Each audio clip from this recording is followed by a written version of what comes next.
Pois bem, sexta-feira, 11 de março de 2022, estamos já a espreitar o fim de semana, nada melhor do que termos aqui a informação precisa sobre o trânsito. É naturalmente neste período da semana em que começamos a registrar saldos não muito saudáveis, precisamente sobre a situação rodoviária no país. Então aqui o compromisso da Palanca TV, do programa Primeira Página, em atualizar, em elucidar as pessoas, moralizar exatamente os automobilistas sobre os cuidados que precisam ter relativamente à situação de sinistralidade rodoviária no país. Por isso é que temos aqui às sextas-feiras o especialista em assuntos de trânsito, Gonçalo Mussungo, a quem começamos já aqui a saudar. Muito bom dia e bem-vindo. Bom dia, Luís Manel. Bom dia também aos nossos teleouvintes que às 6 horas estão a nos assistir. A disposição está ótima. Está ótima, graças a Deus. E mais uma vez para então darmos conta dos nossos assuntos que nos levam aqui. Pois bem, hoje trouxemos um assunto que achamos também muito importante, que tem a ver com o regime probatório da Carta de Condução. Ok, hoje o tema é regime probatório da Carta de Condução. Precisamos, na verdade, Luís Manel, saber mais um pouco sobre o que é um regime probatório da Carta de Condução, para que os demais, então, utentes da via pública e aqueles também que não têm noção de que é um regime da probatório da Carta de Condução percebam-se o que é na verdade. Estamos a falar do regime probatório, Luís Manel. É um processo, na verdade, de avaliação que vigora até 3 anos. Na verdade, esse processo de avaliação do regime probatório recai aos recém-habilitados. Portanto, o artigo 120 do Código da Estrada, estamos a falar propriamente do número 5 do artigo 120, diz que, na verdade, o título de condução emitido a favor do condutor que nunca teve a carta de condução, na verdade, tem um prazo, tem um prazo provisório, é provisória essa carta. Que varia de quanto, mais ou menos? Na verdade, imagine um candidato que foi para uma escola de condução, nunca teve a carta de condução, após o exame feito e aprovado pelo Serviço de Direção de Trânsito e Segurança Rodoviária, aprova-se no exame. Portanto, a nossa lei do Código de Estrada em Angola diz que a este condutor lhe deve ser entregue um título de condução a título provisório. Nesse caso, vai conduzir com essa carta de condução provisória durante 2 anos.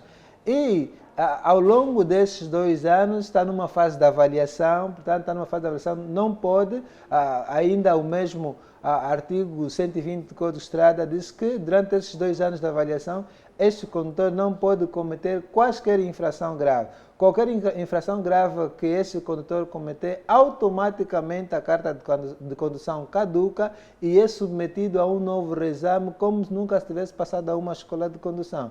Mas que temos a lei diz, mas que o que a gente vê na prática é uma outra situação. Portanto, estamos a falar de uma infração grave.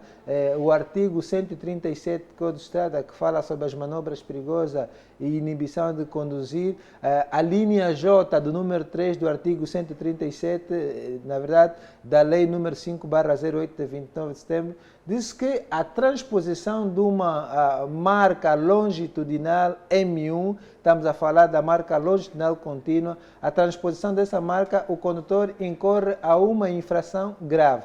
Portanto, as infrações estão tipificadas em infrações leves, graves e muito graves. A transposição da linha contínua, o condutor incorre a uma infração grave. Se o condutor que está nessa fase de avaliação, que é do regime probatório, durante esses 2 anos de avaliação, enquanto não se efetiva a carta definitiva, se cometer uma infração grave, tipo ao circular na via pública, pisou uma linha contínua, transpôs uma linha contínua, o condutor automaticamente a carta de condução, que é de caráter provisório, caduca e é submetido a um novo reexame. E também outras infrações, não só a transposição de uma linha contínua, por exemplo, o desrespeito à ordem de parar do agente regulador do trânsito, se o condutor, na verdade, também infringir, na verdade, desrespeitar a sinalização luminosa, passar no sinal vermelho, mas aqui também abrimos aspas, que passar no sinal vermelho de que forma? Imagina que o trânsito está em movimento e o condutor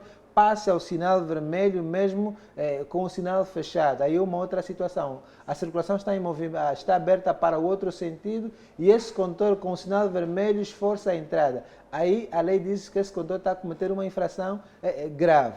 Portanto, já é diferente daquilo que diz o número 2 do artigo 69, que diz que o condutor imobilizado num cruzamento ou entrocamento em que o trânsito está a ser regulado por sinalização luminosa, o número 2 do artigo 69, Luís Maneiro, diz que este mesmo condutor imobilizado neste cruzamento ou entrocamento em que o trânsito está a ser regulado por sinalização luminosa, pode sair deste cruzamento ou entrocamento sem esperar que o sinal vermelho abra, mas aqui há um porém, desde que não perturbe os outros utentes. Então, a lei dá essa observação, desde que esse condutor não perturbe os outros utentes.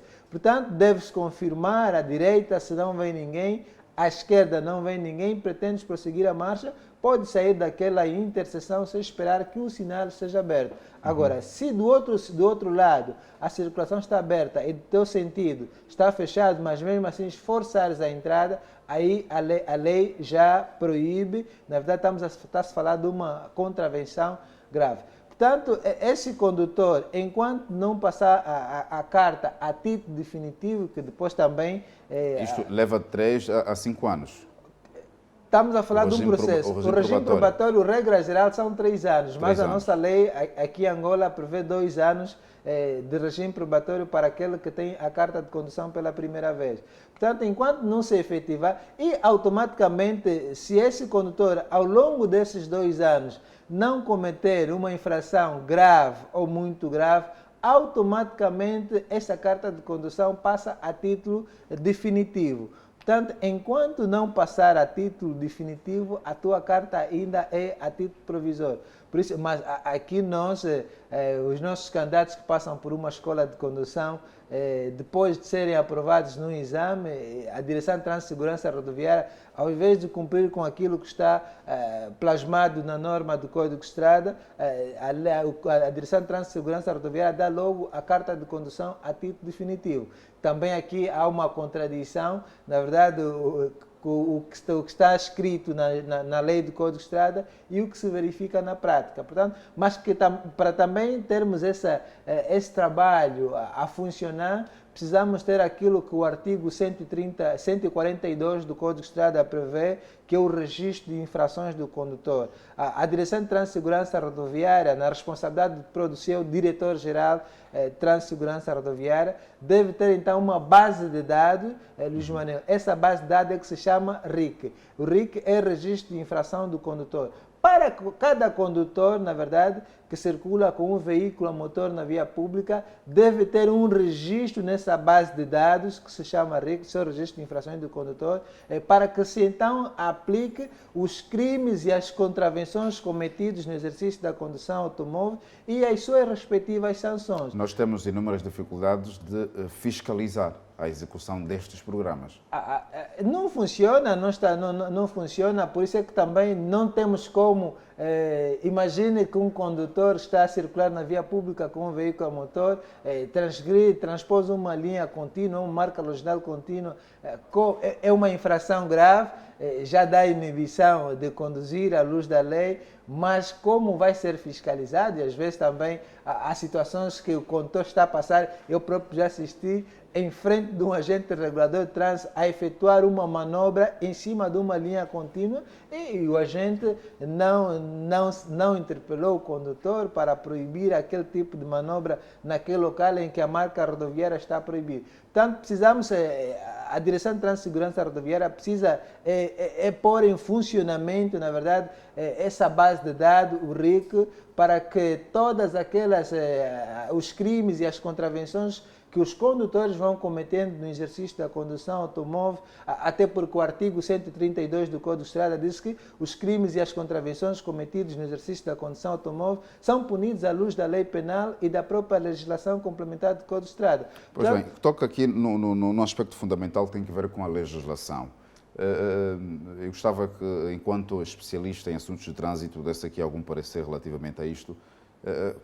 De que forma acha que, se eventualmente as escolas de condução tivessem autonomia de, digamos, atribuir ou ceder fazer a emissão da carta de condução, poderá evitar o nível de burocracia que nós temos de emissão de carta?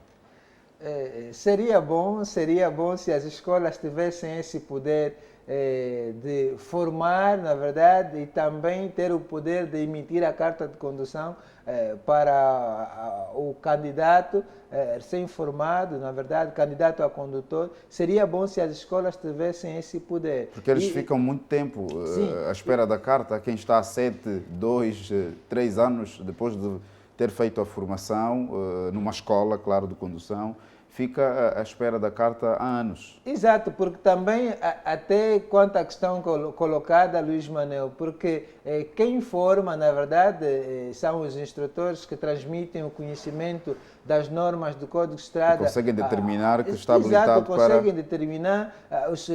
Aqui a nossa lei, as escolas formam e depois passam para a Direção de Trânsito e Segurança Rodoviária, onde são examinados os candidatos que saem de uma escola de condução. Seria viável até se o próprio instrutor que acompanhou o processo de aprendizagem esse candidato, sabe até que ponto esse candidato tem o conhecimento, porque depois há muitos candidatos também que vão para o exame, muitas das vezes são reprovados, mas também não é porque é falta de conhecimento das matérias do Código de Estrada. Há quem, se calhar, tem problema de estar submetido sob um exame e naquele dia, se calhar, que ele está a ser submetido a um exame, está com um mal-estar, não consegue, se calhar, arrancar o veículo, e já presenciei situação dessa natureza em que é um candidato que na escola conduzia muito bem, mas no dia do seu exame bloqueou. E eu sabia que a candidata sabia conduzir, porque na escola ela conduzia normalmente, mas naquele dia do exame, então logo subiu ao veículo, a candidata bloqueou. Portanto, se fosse um instrutor que já conhece a situação, que já conhece, sabe que essa candidata conduz normalmente, daria a aprovar dessa candidata, porque sabe, não é aquele momento único que vai fazer reprovar esta candidata perante um exame.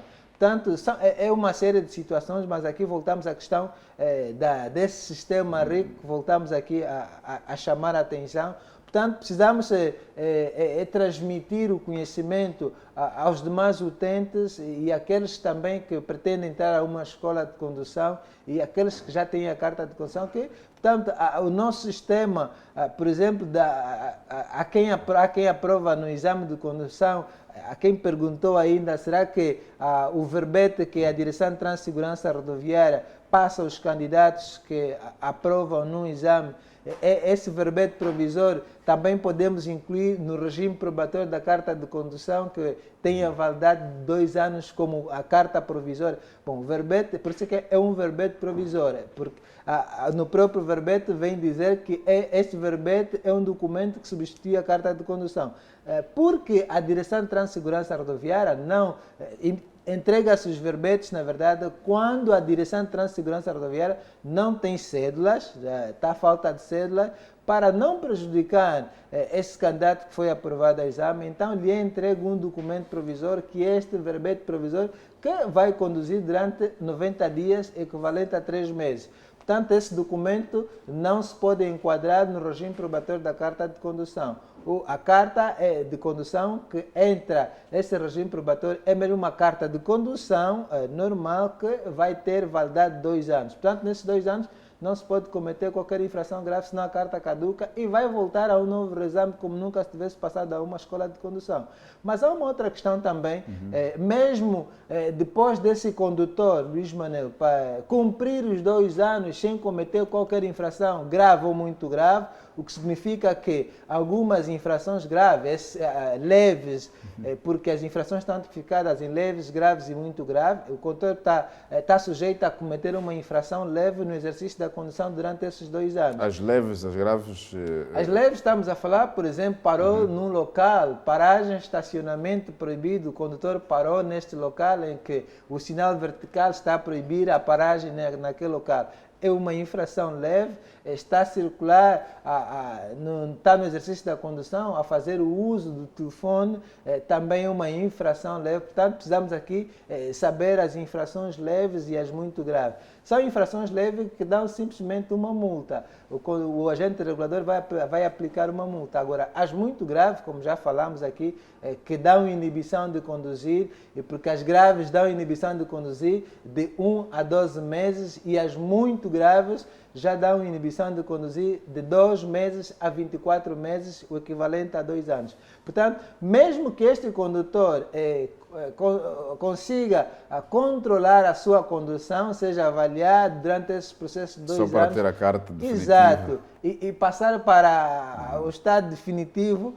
a Direção de Trânsito e Segurança Rodoviária logo emite a carta de condução a título definitivo. Mesmo com a carta de condução a título definitivo, também ainda pode passar por um outro processo que lhe pode ser retirada essa carta de condução. O tribunal pode ordenar a cassação dessa carta de condução, caso num período, para aqueles que têm a carta de condução a título definitivo, num período de 5 anos, se verificar que esse condutor, neste período de 5 anos, fazer um cúmulo de 6 pontos, ou então cometer, nesse período de 5 anos, pelo menos 3 infrações muito graves. Falamos aqui que, à luz do artigo 137, diz que as infrações muito graves já dão inibição de conduzir de 12 a 24 meses. O que significa que uma infração muito grave, o condutor, no seu registro de infrações do condutor, vai ter um cúmulo de 2 pontos. 2 infrações muito graves já somam 2 pontos, 2 infrações são 4 pontos e 3 infrações muito graves, estamos a falar de 6 pontos. Se nesse intervalo de 5 anos o condutor, com a carta definitiva, cometer 3 infrações muito graves, automaticamente o tribunal então vai ordenar a cassação da carta de condução deste mesmo condutor. E é responsabilidade da Direção de Trânsito e Segurança Rodoviária lavrar uma auto-notícia e remeter ao tribunal para que ordene então a cassação dessa carta de condução do mesmo condutor que infringiu, na verdade, as normas, cometendo 3 infrações graves no intervalo que a lei prevê. Precisamente, nós estamos agora a espreitar o fim de semana. Sabemos que Angola não realiza campeonatos de acidentes. Realmente, Angola não realiza campeonatos de acidente, Luís Manuel. Portanto, precisamos conduzir de forma segura. Mas só para realçar muito rapidamente aqui, Luís Manuel, que, na verdade, o tribunal ordena a cassação dessa carta de condução para aqueles candidatos que cometerem infrações graves e muito graves, fazerem um cúmulo de 6 pontos. E, na verdade, se o tribunal ordenar a cassação dessa carta de condução, o artigo 144 do Código de Estrada, na verdade, fala da concessão, da interdição da concessão do título de condução, diz que aquele que for inibido de conduzir, for cassada a sua carta por ordem do tribunal, pode ficar no intervalo de 1 a 5 anos sem conduzir. Portanto, todo indivíduo que o tribunal ordenar a cassação da carta de condução vai ficar de 1 a 5 anos sem conduzir qualquer veículo a motor. E, portanto, imagine que o motivo que levou à cassação dessa carta de condução, se calhar foi o excessivo consumo de álcool no exercício da condução. É um condutor dependente do consumo de álcool. Se o tribunal, por exemplo, o motivo que levou a cassar a carta é por ser dependente do consumo de álcool, de substâncias legalmente consideradas como entorpecentes, o tribunal também pode ainda acrescentar, por exemplo, se os 5 anos que o tribunal deu sem dirigir qualquer veículo a motor, esse tempo termina, imagine, o tempo terminou, será que esse condutor já pode ser submetido a um novo exame, já pode voltar a conduzir, porque o tempo terminou e porque também não se verificou se esse camarada cumpriu com as normas, se durante esse período de 5 anos não fez o consumo de álcool, não tem como fazer essa avaliação. porque não tem como acompanhar. Daqui a responsabilidade também de termos psicólogos, esse camarada deve ser acompanhado, algumas consultas de rotinas, aqueles controles, para que, se calhar, tenha aí os assentos, quinzenalmente fazer o controle, para que quando chegar então a efetividade desses 5 anos, a lei, alguém de direito, confirme que o indivíduo cumpriu com o regulamento, não foi utilizador de bebida de consumos de álcool durante esses 5 anos e, portanto, o tribunal está livre a reintegrar esse mesmo indivíduo na via pública, a voltar a conduzir. Mas se o tribunal ainda verificar que o motivo que levou à cassação da carta de condução ainda continua, mesmo tendo terminado o tempo que o tribunal ordenou de 5 anos, o tribunal ainda pode, na verdade, dar de 1 a 3 anos. Imagina, você já cumpriu 5 anos, porque é o tempo que o tribunal deu, e mesmo esses 5 anos também não cumpriste com as normas implementadas pelo tribunal, ainda pode ser acrescentado mais 3 anos. Então, precisamos ser mais responsáveis no exercício da condução, para que então tenhamos uma condução segura, evitemos o índice elevado de sinistralidade rodoviária no país, Luís Manuel. Pois bem, tem 1 minuto para uma mensagem de apelo à nossa sociedade. Bom, 1 minuto de apelo, na verdade, tocou muito aqui na questão que já temos falado várias vezes, que Angola não realiza campeonatos de acidente. Portanto, vamos partilhar a via pública de forma saudável, porque é uma via pública, devemos partilhar, pertence a todos, na verdade, desde os peões, os animais, os condutores, todos devemos partilhar a via pública de forma saudável. E o princípio que deve reinar enquanto estiver a circular na via pública, o utente da via pública deve ser então sensato, deve ter o princípio da empatia, na verdade, Luís Manuel, para que partilhemos essa via pública de forma agradável. E, final de semana, recomenda-se àqueles que vão sair fora de Luanda, vão para o interior do país, obedeçam às normas de circulação, não excederem muitos limites de velocidade, conduzam na velocidade que a lei regulamenta, para que não resistamos então, neste final de semana, excessos de acidentes, mortes a nível do trânsito. Portanto, precisamos ter um 2022 com um elevado número de acidentes, baixo a nível, primeiro desse trimestre, que já está terminado. Daqui a pouco vamos trazer os dados, pelo menos quantos acidentes foram provocados nesse trimestre de 2022 e quantas mortes causadas, para ver se em 2021 e 2022 qual dos trimestres ainda ceifou mais vidas humanas. Portanto, paz na estrada e tenham um bom final de semana. Muito obrigado, igualmente, Gonçalo Mussungo, e ao nosso telespectador. Vamos agora a um curto intervalo e voltaremos dentro de alguns minutos.